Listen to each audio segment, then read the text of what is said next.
தினமலர் நேயர்கள் அனைவருக்கும் வணக்கம். இந்த வீடியோல நம்ம அர்ஜென்டினா வர்சஸ் ஈஜிப்ட் மேட்சோட போஸ்ட் மேட்ச் ரிவ்யூ பண்ண போறோம். ரொம்பவே த்ரில்லிங்கான மேட்ச். சரியான கம்பேக் கொடுத்திருந்தாங்க அர்ஜென்டினா. கடைசி 10 மினிட்ஸ்ல நியர்லி 3 கோல்ஸ் போட்டு எஜிப்டே ஜெயிச்சிட்டாங்க. நிறைய கான்ட்ரவர்சி இன்வால்வ் இதுல இருந்தது. ஸோ இது சம்பந்தமா நம்ம கௌதம் கிட்ட பேச போறோம். வணக்கம் கௌதம். வணக்கம் கபில். ஓகே, இப்ப எஜிப்ட் அர்ஜென்டினா மேட்ச் கண்டிப்பா இப்படி இருக்கும்னு யாரும் எதிர்பார்க்கல. ஏன்னா அர்ஜென்டினா வந்து வேர்ல்டு சாம்பியன்ஸ், நல்லா ஆடிட்டு இருக்காங்க இந்த வேர்ல்டு கப்ல. ஸோ கண்டிப்பா ஈஸியா ஜெயிச்சிருவாங்கன்னு எதிர்பார்த்தோம். ஆனா எஜிப்ட் வந்து ஒரு கோல் போட்டாங்க. 2வது கோல் போடும்போது அது வந்து நாட் அலோட் ஆயிடுச்சு ஃபவுல்னால. 3வது கோல் போட்டாங்க. 3வது டைம் கோல் போட்டாங்க.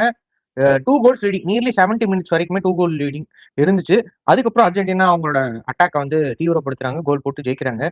ஸோ இந்த மேட்ச்ல வந்து அர்ஜென்டினா ஃபர்ஸ்ட் ஒரு 70 மினிட்ஸ்ல வந்து சுத்தமா பெருசா எந்த த்ரெட்டும் பண்ற மாதிரி இல்லை. அட்டாக்ஸ் எல்லாம் பண்ணாங்க, நிறைய சேவ் பண்ணாரு கோல் கீப்பர். பட் இதுல வந்து டிஃபென்ஸ் வைஸா ஒரு பெரிய பிரச்சனை இருக்க மாதிரி தெரியுது அர்ஜென்டினாக்கு. ஸோ உங்களுக்கு முன்னாடியே பாத்தீங்கன்னா ஈஜிப்ட் செட் பீஸ்ல ஸ்ட்ராங்னு சொல்லியிருப்பேன். ஓகே, சரிங்களா? அதே மாதிரி பாத்தீங்கன்னா ஆஸ்திரேலியா சேம் ஹெட்ரு கோல் கீப்பருக்கு ரைட்ல ஸ்கோர் பண்றாங்க. இதே மாதிரி என்னன்னா இப்ப திருப்பி செட் பீஸ் வருது, அதே மாதிரி ஹெட் பண்றாங்க, கோல் கீப்பருக்கு லெஃப்ட்ல ஸ்கோர் ஆகுது. ஸோ அதை கவனிக்கலன்னு நினைக்கிறேன். ஈஜிப்டையும் கொஞ்சம் ஈஸியா ஹேண்டில் பண்ணிடலாம். அர்ஜென்டினாக்கு ஒரு ஈஸியான ஒரு பாத்தாவே வருது, லீக்லயும் சரி நாக் அவுட்லயும் அப்படி வருதுன்னு ஈஸியா விட்டுட்டாங்க. அது கோல் ஆயிடுச்சு. கோல் ஆனதுக்கு அப்புறம் பாத்தீங்கன்னா ஈஜிப்ட் விடவே இல்ல. ஃபர்ஸ்டே பாத்தீங்கன்னா லோ பிளாக் இருப்பாங்க அப்படின்னு எக்ஸ்பெக்ட் பண்ணோம்.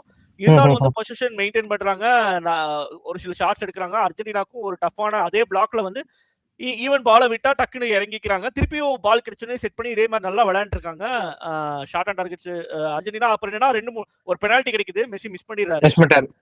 அது ஒரு அப்புறம் கோல் கீப்பர் வந்து நல்ல நல்ல சேவ்ஸ் எடுக்கிறாரு. ஒரு லெஃப்ட் ஹேண்ட்ல நல்ல ஒரு சேவ். ஃபர்ஸ்ட் ஹாஃப்லயே வந்து நிறைய அட்டாக்ஸ் வந்து பண்ணாங்க. அதுல முக்கியமான 3-4 சேவ் பண்ணாரு. பெனால்டி உட்பட முக்கியமான 3-4 சேவ் கோல் கீப்பர் சூப்பரா பண்ணாரு. எல்லா சேவும் கோலே போட முடியாதுன்ற அளவு இருந்தது. நியர்லி 60 மினிட்ஸ்லாம் பார்க்கும்போது கம்ப்ளீட் லோ பிளாக் டிஃபென்ஸ். 6 பேர் டிஃபெண்டிங் பண்ணிட்டு இருந்தாங்க, 10 பேர் பாக்ஸ் குள்ள நின்று இருந்தாங்க, 9 பேர். சாலா மட்டும் தான் வெளியே இருந்தாரு. கவுண்டர் அட்டாக் சூப்பரா பண்ணாங்க ஆக்சுவலா எஜிப்ட். Counter attack. அப்புறம் என்னன்னா 58 மினிட்ல ஒரு கான்ட்ரவர்சி ஆகுது. எஜிப்ட் திருப்பி ஸ்கோர் பண்றாங்க. ஆனா என்னன்னா அது இது விஏஆர் ரிவ்யூல ரூல்ட் அவுட் ஆகுது. கிளியர் ஃபவுல் தான் எனக்கு. ஏன்னா வந்து பால வந்து இவர்கிட்ட லிசாண்ட்ரோ மார்டினஸ் கிட்ட தான் இருக்கு. அத வந்து கண்ட்ரோல்ல வச்சிருக்காரு அவரு.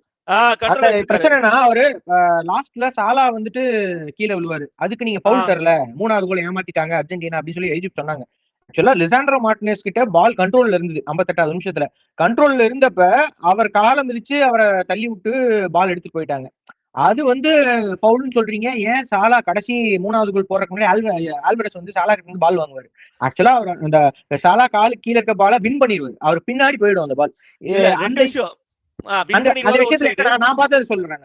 ஆக்சுவலா என்னன்னா ஆல்வரஸ் பால் வின் பண்ணி பால் வந்து சாலா பின்னாடி போயிடும். சாலா காலே கொண்டு போய் ஆல்வரஸ் கால அவரே கொண்டு போய் முட்டுவார். அவரே கொண்டு போய் முட்டுப்பாரு. முட்டிட்டு அவரே கீழே விழுந்துட்டு. ஆக்சுவலா வந்து இதுக்கு வந்து உலகத்திலே பெரிய ரெஃபரி வந்து ஜியோனா. அவர் தான் வந்து ஒரு பெரிய referee. Italy world cup 2002 world cup finals இதெல்லாம் முக்கியமான மேட்சஸ் எல்லாத்தையும் அவரே சொல்றாரு. என்ன சொல்றாருன்னா, இந்த மாதிரி ஈஜிப்ட் கேப்டன் சாலாக்கு வந்து நீங்க எல்லோ கார்டு கொடுத்துருக்கணும், அவர் டெலிபரேட்டா எக்ஸாஜரேட் பண்ணி அவரே விழுந்திருக்காரு அப்படின்னு சொல்றாரு. ஆக்சுவலா இதை வந்து ஈஜிப்தியன்ஸா இருக்கட்டும், இல்ல வந்து அர்ஜென்டினா ஹேட் பண்றவங்க, மெஸ்ஸி ஹேட் பண்றவங்க யாருமே ஒத்துக்க மாட்டேன்றாங்க. ஆக்சுவலா இது சாலாவே கால் அடிச்சு அவரே விழுகிறாரு. இப்ப நீங்க நிறைய பேர் பாத்தீங்கன்னா ஃபுட்பாலை வந்து எல்லாருமே உலகத்துல ஃபாலோ பண்ணுவாங்க. பில்லியன் கணக்கான இது பீப்புள் வந்து ஃபாலோ பண்றாங்க. இதுல பாத்தீங்கன்னா லாஸ் ஆஃப் த கேம் வந்து கரெக்டா தெரிஞ்சவங்க வந்து பாத்தீங்கன்னா ஒரு 10,000 பேர் டு ஒரு 1,00,000 பேர் தான் இருப்பாங்க. ஓகேவா? அது போக அந்த லாஸ் ஆஃப் த கேம் தெரிஞ்சும் அதை ப்ராப்பரா இம்ப்ளிமெண்ட் பண்ணி அந்த இன்டர்பிரேஷன் கரெக்டா செய்ய தெரியணும். அது பாத்தீங்கன்னா அவ்வளவுதான் இருப்பாங்க. அவங்க கிட்ட எல்லாம் கேட்டீங்கன்னா 2 விஷயமும் கரெக்டா தான் பண்ணுவாங்க. அர்ஜென்டினா வந்து கடைசியில 3 கோல் அடிச்சதுனால வந்து இது தீராச்சு நம்ம யாருமே சொல்லக்கூடாது. 1. 2வது பாத்தீங்கன்னா நீங்க சொன்ன மாதிரி ஃபர்ஸ்ட் ஒரு ஃபவுல் கொடுத்து இப்படி ஆயிடுது. கடைசியில வந்து என்னன்னா 2 விஷயம் இருக்கு ஃபுட்பால்ல. யாரு கான்டாக்டை இனிஷியேட் பண்றாங்க, டுவர்ட்ஸ் யார் பண்றாங்க. சாலா தான் வந்து ஆல்வரஸ் மேல கான்டாக்டை இனிஷியேட் பண்றாங்க. சோ அந்த பாயிண்ட யோசிச்சு என்னங்கிறது பொறுமையா. இதுல விஷயம் என்னன்னா, அப்படியே கான்டாக்ட் பண்ணியிருந்தாலும் ஒரு கால்ல தான் கான்டாக்ட் பண்றாங்க. இன்னொரு கால் என்ன பண்ணுச்சு, சாலா கால பேலன்ஸ் பண்ணலாமே, ஏன் விழுகிறாரு அவரு? அதுல எனக்கு லாஜிக்கே இல்ல சுத்தமா. ஈஜிப்ட் வந்து ஈஜிப்ட் கோச் சொல்றாரு, இந்த மாதிரி அர்ஜென்டினாவுக்கு வந்து ரீட் பண்ணிட்டாங்க மேட்ச், அர்ஜென்டினாவை ஃபைனல்ஸ் கொண்டு போக போறாங்க, ஜெயிக்க வைக்க போறாங்க அப்படி இப்படின்றாரு. சரி, ஓகே. இதுல வந்துட்டு அந்த கண்டிப்பா அதை பார்த்திருப்பாரு. ஏன்னா மேட்ச் தோத்தா நார்மலா எந்த வேர்ல்டு கப்லயா இருக்கட்டும், எந்த டீமா இருக்கட்டும் சாக் பண்ணிடுவாங்க கோச்சை. அதுதான் வந்து நிறைய நேஷனல் டீம் பண்றது. அதுக்கு பயந்துட்டு இவர் என்ன பண்றாரு, ஏதோ ஒரு கான்ட்ரவர்சியை கொண்டு வரணும், ஏதோ ஒன்று உருவாக்கணும், வந்து மெஸ்ஸிக்கு அகேன்ஸ்டா அர்ஜென்டினா அகேன்ஸ்டா உருவாக்கணும்னு சொல்லி அவர் வேலையை தக்க வைக்கிறதுக்காக இந்த மாதிரி விஷயம்லாம் பண்ணிட்டு இருக்காரு. இல்ல இது ஒரு அவுட் சைட் பாயிண்டாவும் எடுத்துக்கலாம், நம்ம இது பண்ணலாம். இப்போ என்னன்னா அது டிஃபரெண்ட் டீம் கிட்ட மாறும். இப்போ ஜெர்மனி ஏன் ஸ்டாக் பண்றாங்கன்னா அவங்க 4 டைம் வேர்ல்ட் கப் ஜெயிச்சாங்க, அந்த ஸ்டாக் பண்றாங்க. மற்ற டீம் எல்லாம் எக்ஸ்பெக்ட் பண்ண ரிசல்ட் கிடைக்கல. ஆனா ஈஜிப்டுக்கு இது ஓவர் ரிசல்ட்டே கிடைச்சிருச்சு. எக்ஸ்பெக்ட் பண்ணதை விட அவங்க அச்சீவ் பண்ணிட்டே சொல்லலாம். ஸோ அவங்க கண்ட்ரி ஸ்டாக் பண்ண ஒரு போறதுல என்ன அவங்க போனாலும் அவங்களுக்கு உண்டான ரெஸ்பெக்ட். இப்போ கேபவடி பார்த்தீங்கன்னா நிறைய பீப்புள் வந்திருந்தாங்க, அந்த மாதிரி தான் பண்ண போறாங்க. அப்ப அவங்க அவர் அப்படி நினைச்சு பண்ணாருன்னா அந்த விஷயம் தேவையே கிடையாது. ஒரு சைடு இது ஒரு அவுட் சைட் பாயிண்டா நம்ம பாக்குறோம். இன்னொன்னு என்னன்னா எஜிப்ட் டீம் கோச் அவங்க ஸ்டாஃப்ஸ் எல்லாமே ரொம்ப அக்ரெசிவா இருக்காங்க. இது ஒரு அக்ரெசிவா இருக்க வேண்டிய விஷயமே கிடையாது. இது ஒரு சாதாரண விஷயம். இப்ப நார்மலா இப்ப ஒரு மேட்ச்ல வந்து அகேன்ஸ்டா வரும், சப்போர்ட்டா வரும். ஆனா இந்த மேட்ச்ல எனக்கு அகேன்ஸ்டா ஈஜிப்ட் அகேன்ஸ்டா எதுவுமே போன மாதிரி தெரியல. பிரெஞ்சு என்னதான் பிரெஞ்சு ரெஃபரி பண்ணிருந்தாலுமே இப்ப அர்ஜென்டினா உள்ள வரணும்னு யாரும் பண்ணிருக்க மாட்டாங்கல்ல. பிரெஞ்சு ரெஃபரி பிரான்ஸ் போட்டியா இருக்கிறது அர்ஜென்டினா தான். யாருமே அந்த மாதிரி பண்ண மாட்டாங்க. அப்படியே பண்ணிருந்தாலும் அர்ஜென்டினாக்கு அகேன்ஸ்டா தான் பண்ணிருப்பாங்களே தவிர ஈஜிப்டுக்கு அகேன்ஸ்டா யாரும் பண்ணிருக்க மாட்டாங்க. ஏன்னா பிரான்ஸுக்கு அர்ஜென்டினா வந்தாதான் கஷ்டம், ஈஜிப்ட் வந்தா அவங்களுக்கு பிரச்சனை கிடையாது. ஈஸி தான் அது ஒண்ணு. இது பாயிண்ட் அவர் யோசிக்கணும், எல்லாருமே யோசிக்கணும். அப்புறம் பாத்தீங்கன்னா இப்ப நிறைய கான்ட்ரோவர்சி சொல்றாங்க இல்லையா, ரொனால்டோக்கே வந்து அயர்லாந்து மேல ரெட் கார்டு வாங்கிட்டாரு. அதுக்கப்புறமும் வந்து 3 மேட்ச் பேன் ஆக வேண்டியது 1 மேட்ச் தான் பேன் போட்டாங்க. அவருக்கு ரெட் கார்டு ரிமூவ் பண்ணிட்டு வேர்ல்ட் கப்ல ஆட விட்டாங்க. அப்புறம் பாத்தீங்கன்னா பிரேசிலுக்கே செகண்ட் பெனால்டி வந்து அந்த ஓஸ்டிகார்டு வந்து எல்போ போட்டேன்னு சொல்றாங்க. ஆனா பால் வின் பண்ணிடுறாரு. அவர் வந்து பால் அதை அடிச்சுட்டு அப்புறம் தான் எல்போ வருது. அது பெனால்டி ரெஃப்ரியோட டிஸ்கிரிப்ஷன் தான். கொடுக்காம இல்ல, கொடுத்தாலும் இது பண்ணலாம். சோ நிறைய அதாவது வந்து ஆன் த ஃபீல்ட் ரெஃப்ரி ஒப்பீனியன்ஸ்க்கு அவருக்கு பவர் இருக்கு. அவரு அப்புறம் பாத்தீங்கன்னா அட்வான்டேஜ் தான் கரெக்டா அப்ளை பண்றாரு. இதுக்கு அட்வான்டேஜ் அப்ளை பண்ணி தான் உங்களுக்கு தேர்ட் கோல் வரவே வராது. ஈஜிப்ட் என்ன பண்ணிருக்கும், 2 கோல் ஆயிடுச்சு, நம்ம இந்த ஒரு இது முடிச்சுட்டு 30 மினிட்ஸ்ல நம்ம பாத்துக்கலாம்னு இது பண்றாங்க. அப்ப 2018ல பாத்தீங்கன்னா பெல்ஜியம் ஜப்பான் மேட்சும் பெல்ஜியம் இப்படிதான் ரிட்டர்ன் ஆவாங்க. அப்ப நம்ம அது கான்ட்ரோவர்சி நம்ம சொல்ல முடியாது. 3 கோல் லீக் மேட்சஸ்ல இந்த மாதிரி மேட்ச் எல்லாம் நிறைய டைம் வராது. இப்ப கடைசி 10 நிமிஷத்துல கம்பேக் பண்றது, இப்ப பெல்ஜியம் செனகல்ல கடைசி 5 நிமிஷத்துல கம்பேக் பண்ணாங்க. சோ அந்த மாதிரி மேட்ச் எல்லாம் நிறைய வரும். அப்ப அந்த மேட்ச் எல்லாம் வரும்போது இந்த மாதிரி ரிக் பண்ணிட்டாங்க எல்லா டைமும் இந்த மாதிரியே சொல்லிட்டு இருந்தா அப்புறம் அந்த மாதிரி மேட்சுக்கு என்ன ஒரு வேல்யூ இருக்கும்ன்ற இதே பாத்தீங்கன்னா பெல்ஜியம் பெனால்டி எக்ஸ்ட்ரா டைம்ல அப்படிதான் சொல்றாங்க. பெல்ஜியம் செனகல் பெனால்டி வந்து டாக்கிள் வந்து ஆனா அவர் பாலுக்கு இது பண்ணும்போது எடுக்க ஸ்ட்ரைக்கிங் பொசிஷன்ல இருக்காரு, ரெட் கார்டே தரலாம். ஓகேவா, அவர் ஸ்ட்ரைக் எடுக்க போறாரு, அதை நீங்க தடுத்து இது பண்றீங்க. எல்லோ கார்டுங்கிறனால அந்த பிளேயருக்கு சில ரெட் கார்டு, பழைய ரூல்ஸ் எல்லாம் பாத்தீங்கன்னா ரெட் கார்டே தருவாங்க. இப்ப எப்படி அர்ஜென்டா கம்பேக் பண்ணாங்க ஒரு அனலைசிஸ் சொல்லிடுறேன். இப்ப ரெஃப்ரியோட இது எல்லாமே பார்த்துட்டோம். பாத்தீங்கன்னா அவங்க என்ன பண்றாங்கன்னா 2 சேஞ்சஸ் எல்லாம் பண்றாங்க. என்னன்னா லெஃப்ட் பேக் எடுக்கிறாங்க. அதுக்கப்புறம் பாத்தீங்கன்னா ராட்ரிகோ டிபால். இப்ப என்னன்னா அவர் வந்து போர்ச்சுகல் பெர்னார்டோ சில்வா மாதிரி தான் இவர் இருக்காரு அர்ஜென்டினால. ராட்ரிகோ டிபால் அப்படி இப்படி ரைட் சைடுல இருந்து ஒரு ஃபர்ஸ்ட் அல்ஜீரியா மேல மட்டும் தான் ஒரு த்ரூ பாஸ் போட்டாரு. அதுக்கப்புறம் ஒண்ணுமே அவரு ரைட்ல யூஸ்ஃபுல்லா விளையாடுற மாதிரி தான் விளையாண்டு. ஆக்சுவலா ராட்ரிகோ டிபால் வந்து போன மேட்ச் சரியா நிறைய மிஸ் பாஸ் நிறைய பண்ணாரு, கரெக்டாவே பாஸ் பண்ணல. அது ஒரு விஷயம். ஏதோ ஒரு கண்டிப்பா எல்லா பிளேயருக்கும் ஒரு மேட்ச் வந்து ஆஃப் மேட்ச் இருக்கும். அது நம்ம கண்டிப்பா, ஏன்னா டிபால் வந்து குவாலிட்டியான பிளேயர் மிட்ஃபீல்ட். நம்ம வந்து வேர்ல்டு பெரிய எலைட் குவாலிட்டின்னு சொல்ல முடியாது, ஆனா நல்ல மிட்ஃபீல்டர், ஒரு குவாலிட்டியான நல்லா பாஸ் போடுற, மெஸ்ஸிக்கு நல்ல அந்த கெமிஸ்ட்ரி உள்ள, மெஸ்ஸி கூட நல்ல கெமிஸ்ட்ரி உள்ள ஒரு மிட்ஃபீல்டர்னு சொல்லலாம். மேபி அவருக்கு இந்த மேட்ச் ஆஃபா இருக்கட்டும். இப்ப கரெக்டா சப்ஸ்டியூஷன் வந்தா லெஃப்ட் பேக் டாக்ல ரிமூவ் பண்ணிட்டு நிக்கோ கன்சாலஸ் கொண்டு வர்றாங்க. அதே மாதிரி அட்டாக்ல வந்து இவர் லவுட்டாரோ மார்டினஸ் கொண்டு வர்றாங்க, டிபால ரிமூவ் பண்ணிட்டு. ரைட்டா, என்னன்னா இப்ப பாத்தீங்கன்னா 2 அற்புதமான சேஞ்சா மாறிடுச்சு. என்னாச்சுன்னா கடைசியில பாத்தீங்கன்னா நிக்கோலஸ் கன்சாலஸும் வித்து தர்றாரு உங்களுக்கு. அதுக்கப்புறம் பாத்தீங்கன்னா இப்ப 2 கோல் ஆயிடுச்சு இல்லையா. இப்ப என்னன்னா மெஸ்ஸி வந்து 3-4-3 ஆடுறாங்க ஃபார்மேஷன் மாறிடுச்சு. ஃபர்ஸ்ட் 4-4-2 இருந்தது, இப்ப 3-4-3 மாறிடுச்சு. மாறிடுச்சா. அப்புறம் என்னன்னா மெஸ்ஸிக்கு அங்க ஒரு முக்கியமான கேப். இப்ப அட்டாக்கரா இருந்தவர் ரைட் விங்கர் ரைட் அட்டாக் இதுதான் மாறிட்டாரு. சோ அப்ப என்ன ஆச்சுன்னா கிராஸ் போடுறதுக்கு இப்ப பெட்ரோ நெட்டோ மாதிரி மாறிடுறாரு. ஆமா, ஓகேவா. இப்ப மாறுனால என்ன ஆச்சுன்னா இப்ப ஸ்பேஸ் கிடைக்குதுங்க. அதுவும் இல்லாம அந்த டிஃபெண்டர்ஸ் 2 பேர் தான் வராங்க மேக்ஸிமம். டிஃபெண்டர்ஸ் அதுக்கு மேல மெஸ்ஸி வந்து இது பண்றது, ஏன்னா மெஸ்ஸி உள்ள வர மாட்டாருன்னு உங்களுக்கு தெரியும். அதனால என்ன பண்றாங்க, டிஃபெண்டர்ஸ் வந்து 2 பேர் தான் போறாங்க மெஸ்ஸி கவர் பண்றதுக்கு. மெஸ்ஸி கொஞ்சம் ஸ்பேஸ் கிடைக்குது, 1-on-1 நிறைய பண்றாரு. ஒரு பால் வந்து ஆக்சுவலா கிட்டே கொண்டு வந்துறாரு, கோல் போஸ்ட் கிட்டே சூப்பரா பாஸ் கொடுத்தா. அன்பார்ச்சுனேட்டா அது கோல் விழுகல. லவுட்டா மார்டினஸ் கொஞ்சம் மேல அடிச்சிட்டாரு, கீழே பட்டு மேல போயிடுச்சு. பட் ஆனா மெஸ்ஸி வந்து விங்கில் ஆடும்போது அவர் த்ரெட் இன்னும் அதிகமா இருக்கிற மாதிரி தெரியுது. எனக்கு தெரிஞ்சு 4-4-2 காம்பினேஷனோட அவங்க 3-4-3 ஆட வைக்கலாம், இல்ல 4-3-3 கூட அவங்க ட்ரை பண்ணலாங்கிற மாதிரி. அடுத்த மேட்ச் ஆனா சுவிட்சர்லாந்து மேல தான் எக்ஸ்பீரியன்ஸ் பண்ணாலும் பண்ணுவாங்க, இன்னும் பெரிய ரிஸ்க் கிடைக்க போறதுல. விங்கில வந்துட்டு சிமியோனை யூஸ் பண்ணும், டீபாலுக்கு பதிலா சிமியோனை யூஸ் பண்ணலாம். ஏன்னா பயங்கர த்ரெட்டா இருப்பாரு விங்கில அவரு. அவர் யூஸ் பண்ணா ஆமா ஈஸியா கோல் வரும். செம பேஸ் வேற. அவர் வந்து லெஃப்ட் பேக் யாரா இருந்தாலுமே வந்து அவர் ட்ரிபிள் பண்ணி பாஸ் ஆகி கொண்டு வர ஆளு. சோ கண்டிப்பா லெஃப்ட் பேக்ல வந்துட்டு பெரிய பிரச்சனை இருக்கும் சிமியோனை இருந்தா. அது ஏன் வந்து இன்னும் அர்ஜென்டினா எக்ஸ்ப்ளாய்ட் பண்ணாம இருக்காங்கன்னு புரியல. இப்ப என்ன பாத்தீங்கன்னா நான் இன்னும் ஸ்கலோனி வந்து செட் ஆகலன்னு அப்படி சொல்லிட்டு இப்ப செட் பண்ணிட்டாரு, இனி வர மேட்சஸ்ல கண்டிப்பா பண்ணுவான்னு எதிர்பார்க்கறேன். இப்ப இந்த மாதிரி பிரச்சனை போது பின் பாயிண்ட் அக்யூரசி கிராஸ் போடுறாரு. அப்புறம் டிஃபென்ஸ்ல இருந்து எல்லாருமே வந்துடுறாங்க ஹெட்டிங். ரெமோரோ எல்லாம் போன மேட்ச் ஹெட் பண்ணாரு, அப்படி டிஃபெண்டர்ஸ் எல்லாம் வந்தாங்க, ஹெட்டிங் ஒரு சரியான இதாயிருது. திருப்பி நாங்க மெஸ்ஸிக்கு கரெக்டா கேப் இன்னொரு இதுல ஷாட் எடுக்கிற மாதிரி கேப் கொடுத்தாங்க. ஃபர்ஸ்ட் கிராஸ் போடுற மாதிரி முன்னாடி விட்டாங்க, இப்ப ஷாட் எடுக்க மாட்டாங்க. நல்ல ஒரு ஷாட் செகண்ட் கோல் ஆயிருது. இப்ப ஈஜிப்ட் பண்ண மிஸ்டேக் என்னன்னா டிஃபெண்ட் பண்ணிருக்கணும். ஃபுல்லுமே இருந்து 6 நிமிஷம் தான் இருக்கு extra time, sorry injury time இருக்கு. இல்ல என்னன்னா best defence is to attack. அதுதான் வந்து கரெக்டா இல்ல இல்ல அது டைம் பொறுத்து அது கரெக்ட் தான். ஃபர்ஸ்ட் ஒரு கோல் போட்டாங்க, அப்புறம் கம்ப்ளீட்டா டிஃபென்ஸ் போயிட்டாங்க ஈஜிப்ட். ரெண்டாவது ஒரு கோல் போட்டாங்க கவுண்டர் அட்டாக்ல, திருப்பி எல்லாரும் அப்படியே டிஃபென்ஸ் போயிட்டாங்க. எப்பவுமே மேக்ஸிமம் பார்த்தோம்னா இந்த மேட்ச்ல மெஜாரிட்டி டைம் லோ பிளாக்ல தான் ஈஜிப்ட் இருந்தது. பெருசா எனக்கு தெரிஞ்ச இந்த கேபோ வெர்டே மாதிரி கொஞ்சம் அட்டாக் பண்ணி ஆடல. ஆக்சுவலா அர்ஜென்டினா பிரச்சனை என்னன்னா பிரசிங். அந்த பிரசிங் வந்து ஈஜிப்ட் பண்ணவே இல்லை, இந்த மேட்ச் பூராமே பண்ணல.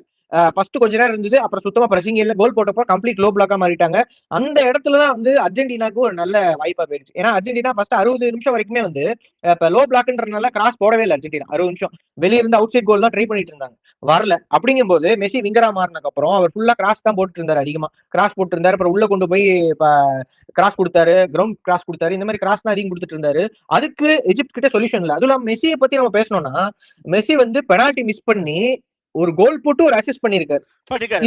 இது வந்து சீரியஸா இது வந்து ஒரு கேப்டன் கண்டிப்பா அவர் மிஸ் பண்ணதை அவரே சரி பண்ணிருக்காரு.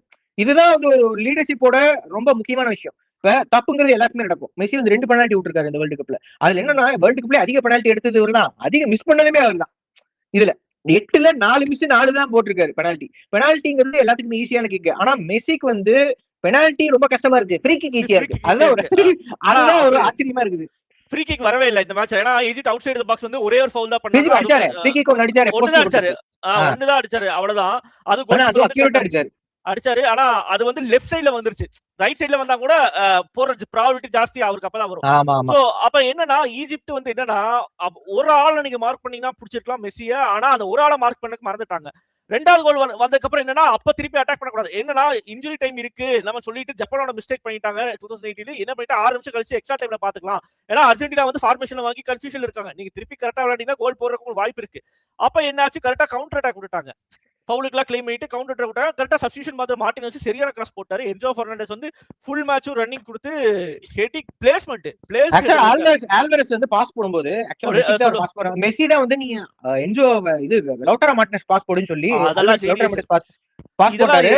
எந்த ஸ்டாட்ஸ்ல எங்கேயும் வராது. பட் இதெல்லாம் ரொம்ப அதிகம் காட் லெவல் திங்கிங்ல போயிட்டு இருக்கு இதெல்லாம். ஆமா, அது கிராஸ் பாருங்க, என்ஜோ பெர்னாண்டஸ் கரெக்டா டிஃபெண்டர் பார்த்துட்டு டிஃபெண்டர் முன்னாடி ஓடிட்டு கடைசியில என்ன பண்ணிட்டாரு, பின்னாடி பேக் ஆயிட்டாரு. அதனால ஈஸியா போயிடுச்சு, அவர் ஹெட்டிங் பண்றது ஃப்ரீ ஹெட்டரா போயிடுச்சு. பின் பாயிண்ட் அந்த தலையை வந்து கரெக்டா திருப்பணும். ஏமாந்தா வந்து கோல் கீப்பர் கைக்கே போயிடும். அது என்னன்னா ரொம்ப ஃபோர்ஸ் கொடுக்காம உங்களுக்கு கரெக்டா பிளேஸ் ஹெட்டர் கரெக்டான ஃபோர்ஸ்ல சைடுல போட்டு போஸ்ட் அடிக்கிறதுக்கு வாய்ப்பு இருக்கு. கரெக்டா பிளேஸ் பண்ணாரு, ஜீனியஸ் கோல், ஜீனியஸ். அது என்னன்னா இப்ப லைனல் ஸ்கேலுக்கு அவர் என்னென்ன தப்பு பண்றாரோ அதுவே ஒரு லக்கா வந்து பாசிட்டிவா மாறிடுதா என்ன ஒரு இது இருக்குன்னு சொல்லலாம். இப்ப அவர் வந்து புரிஞ்சிருப்பாரு, அடுத்த மேட்ச் கண்டிப்பா சேஞ்ச் பண்ணும். சுவிட்சர்லாந்து ஃபார்மேஷன் எனக்கு செட் ஆகலன்னு தோணுது. விங்க மெஸ்ஸி விங்கரா ஆட வச்சாதான் உங்களுக்கு த்ரெட்டே. மெஸ்ஸி வந்து கொஞ்சம் ஃப்ரீயா ஆட வச்சா ஈஸியா கோல் போடுவார் அவரு. விங்கரா ஆட வைக்கிறதா எனக்கு கரெக்ட் தோணுது. இந்த அர்ஜென்டினாலே முக்கியமான ஒரு பிளேயர்னா இந்த மேட்ச்ல பாரடைஸ். ஏன்னா பாரடைஸ் பயங்கரமான இன்டர்செப்ட். அதுவும் அந்த ஆக்சுவலா 3 பேர் அர்ஜென்டினால 2 பேர் தான் வராங்க, பின்னாடி ஒருத்தர் வராரு. 4 பேர் வந்துட்டாங்க. ஆக்சுவலா 4 பேர் ஃபார்வர்ட் ஓடி வராங்க, அவர் மட்டும் தான் பின்னாடி இருக்காரு பாலுக்கு முன்னாடி. கரெக்டா இன்னும் தோணுச்சே தெரியல, பின்னாடி போயிட்டு டக்குன்னு முன்னாடி வந்து ஸ்டாப் பண்ணாரு. ஆக்சுவலா அது விட்டு இருந்தா கோலே போட்டுருப்பாங்க கன்ஃபார்ம், அது டவுட்டே கிடையாது. ஏன்னா அது பாஸ் பண்ணக்கூடிய யாருன்னா ஒமார் மர்மூஷ் சிட்டியோட பிளேயர். அவர் போய் அது என்னன்னா கரெக்டா பின்னாடி போய் முன்னாடி அதுதான் சென்ஸ் ஆஃப் த கேம். ஓகேவா, அவர் ஃபுல் மேட்சும் அந்த ரோல்ல விளையாடுறாரு, எல்லாரும் அட்டாக் போயிட்டாங்க, இவர் ஒருத்தர் தான் டிஃபெண்ட் பண்ணும் கவுண்டர் இது பண்ணுங்கிறது அதான் சென்ஸ் ஆஃப் த கேம். எக்ஸ்பீரியன்ஸா கரெக்டா யூஸ் பண்றாங்க. சோ ஒரு சைடு ஃபார்ச்சூன் ஃபேவர்ஸ் பிரேவ்னு சொல்லுவோம், அதுவும் வேலையா இருக்கு. அது போக எடுத்த ரிஸ்க் எல்லாம் கிஃப்டா இருக்கு. ஆப்போசிட்டாவும் நடந்திருக்கலாம், பட் அர்ஜென்டினா கொஞ்சம் லக் இருந்துச்சுன்னே சொல்லணும். அதுவும் கரெக்ட்டா. ஈஜிப்ட் பிளேயர் ரொம்ப முக்கியமா பார்க்க வேண்டிய பிளேயர்னா ஹசீம் ஹசன். ஏன்னா அவர் ஆண்டது டிஃபெண்டே பண்ண முடியல அவனால. லிட்டரலா வந்து லெஃப்ட் பேக்னால அவரை டச்சே பண்ண முடியல. ஒரு கோல் டிஸ்அலவுட் கோல். ஆனா அவர் ட்ரிபிளிங் கொண்டு போய் சாலா கரெக்டா அந்த பாக்ஸுக்கு முன்னாடி கொடுக்குறாரு பாஸ். அது வரைக்குமே பந்த கொண்டு போயிட்டாரு தனியால. 3 பேர்த்த கிராஸ் பண்ணி நட்மெக் எல்லாம் பண்ணி கொண்டு போய் அவரை வந்து மேட்ச் பூராவே கண்ட்ரோல் பண்ண முடியல. டேக்லியோ கண்ட்ரோல், ஏன்னா செம்ம பேசா இருக்காரு அவரு. அந்த பேச வந்துட்டு எப்படி அர்ஜென்டினா கிட்ட விங்ல 2மே வீக்னஸ் தான். அர்ஜென்டினாக்கு. ஏன்னா விங்ல பேச நல்லா ஸ்பீடா ஓடுற பிளேயர் இருந்தாதான், இப்ப நூனோ மெண்டிஸ் மாதிரியோ இல்ல வந்து ஹக்கீமி மாதிரியோ பிளேயர்ஸ் இருந்தா மட்டும்தான் விங்ல வந்து நமக்கு டிஃபென்ஸுக்கு ஈஸியா இருக்கும். ஆமா, இவங்க 2 பேரும் அட்டாக் பண்ணும்போது நல்லா பண்றாங்க. ஆனா அந்த டிஃபென்ஸ், அந்த அட்டாக்ல இருந்து டிஃபென்சிவ் டிரான்சிஷன் ரொம்ப ஸ்லோவா இருக்கு. அதுதான் வந்து அர்ஜென்டினா பிரச்சனையா இருக்கும்னு தோணுது. ஆமா, அதான் ரொம்ப பிரச்சனையா இருக்கும்னு தோணுது. இப்ப சென்டர்ல பார்த்தோம்னா நம்ம கிறிஸ்டியன் ரொமேரோ, லிசாண்ட்ரோ மார்டினஸ் ரொம்ப அருமையா இருக்காங்க 2 பேரும் வந்து டிஃபென்ஸ் அருமையா இருக்காங்க. ஆனா அந்த விங்ல இருந்து அட்டாக் தான் அர்ஜென்டினா பெரிய பிரச்சனையா இருக்கும். அஹெடா நம்ம போகும்போது சுவிட்சர்லாந்துல கூட அவ்வளவு பெரிய பிரச்சனை இருக்காது. ஆனா அதை தாண்டி போகும்போது தான் இங்கிலாண்டோ இல்ல வந்து நார்வேவோ இல்ல வந்து பிரான்ஸ், ஸ்பெயின்லாம் வரும்போது ரொம்ப டேஞ்சரா இருக்கும். அதுக்கு இவங்க என்ன சொல்யூஷன் கொண்டு வர்றாங்க அப்படிங்கறத நம்ம கண்டிப்பா லியோனல் ஸ்காலனி மூலியமா நம்ம பார்க்கணும். மேபி விங்கர்ஸ் அவங்க மாத்தினா கொஞ்சம் பெட்டரா இருக்கும். சிமியோனை யூஸ் பண்ணா டிஃபென்ஸ்க்கும் பயன்படுத்தலாம் அந்த இடத்துல. மேபி அந்த மாதிரி ஏதாவது சேஞ்ச் பண்ணா கொஞ்சம் பெட்டரா இருக்கும்ங்கிறது நம்ம பார்க்கலாம். ஓகே, நெக்ஸ்ட் மேட்ச் அர்ஜென்டினாக்கு வந்து சுவிட்சர்லாந்து கூட வரப்போகுது. கொலம்பியா சுவிட்சர்லாந்து, கொலம்பியா தான் எதிர்பார்த்தோம். அன்பார்ச்சுனேட்டா சுவிட்சர்லாந்து தான் அவங்களாவே விட்டு கடைசியில இது எப்படின்னா மெஸ்ஸிக்கு ஃபிஃபாவே போட்டு கொடுத்த மாதிரி பண்ணிட்டாங்க. இதுல வந்து என்ன போச்சுன்னா ஃபிஃபா பிரசிடென்ட் இன்ஃபான்டினோ வந்துட்டு நேரா கொலம்பியா சுவிட்சர்லாந்து கூட போய் இந்த மாதிரி அவங்க அப்படி ஆட மாட்டாங்க, நீங்க வந்து நீங்க தான் உள்ள போறீங்கன்னு இன்ஃபான்டினோவே கொலம்பியாவும் சுவிட்சர்லாந்து இது இன்ஃபான்டினோ வந்து சுவிட்சர்லாந்து நேஷனாலிட்டி தான். சுவிட்சர்லாந்து இத்தாலி டுவல் நேஷனாலிட்டி வச்சிருக்காரு. இது என்ன போகுது தெரியல, அது பாக்கணும். அது என்னங்கிறத நம்ம பாக்குறோம். சரி, ஓகே, அது நம்ம அடுத்த வீடியோல கண்டிப்பா பேசுவோம்.